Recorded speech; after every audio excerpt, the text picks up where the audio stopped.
আসসালামু আলাইকুম। চলে আসলাম ভিন্ন স্বাদের নতুন একটি রেসিপি নিয়ে। আজ আমি রান্না করে দেখাবো কচুর পাতা আর ডাল দিয়ে খুবই মজার একটি রেসিপি। চলুন তাহলে শুরু করা যাক। আমি চুলায় একটি প্যান বসিয়ে দিয়েছি। এবার এর মধ্যে দিয়ে দেব আগে থেকে ধুয়ে রাখা কচুর পাতা, দিয়ে দেব ডাল।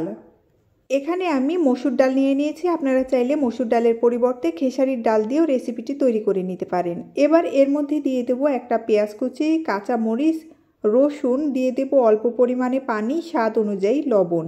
এবার ঢাকনা দিয়ে ঢেকে অল্প আঁচে কিছুক্ষণের জন্য রান্না করে নেব। আমি 4-5 মিনিটের মতো রান্না করে নিয়েছি। দেখুন ডাল আর কচুর পাতাটা সেদ্ধ হয়ে গেছে। এবার এর মধ্যে দিয়ে দেব আদা, রসুন, জিরে বাটা। আদা, রসুন, জিরে আমি একসাথে বেটে নিয়েছি। দিয়ে দেব অল্প পরিমাণে হলুদ গুঁড়ো আর মরিচের গুঁড়ো। আবারও নেড়েচেড়ে সব কিছু ভালোভাবে মিশিয়ে নেব। এভাবে অনবরত নেড়েচেড়ে কচুর মধ্যের পানিটা শুকিয়ে নেব।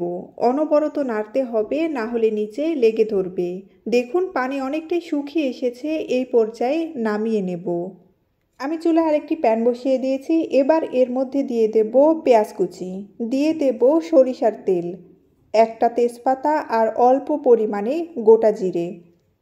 এবার অল্প আঁচে নেড়েচেড়ে পেঁয়াজ হালকা করে ভেজে নেব। পেঁয়াজ হালকা করে ভাজা হয়ে গেলে এর মধ্যে দিয়ে দেব আগে থেকে সেদ্ধ করা কচু।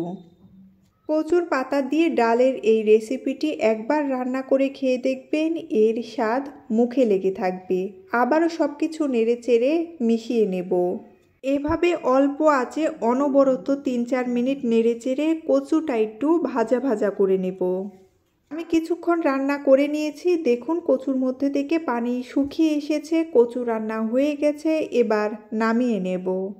তৈরি হয়ে গেল খুব সহজে এবং খুবই মজাদার কচুর পাতা ডালের ভর্তা রেসিপি।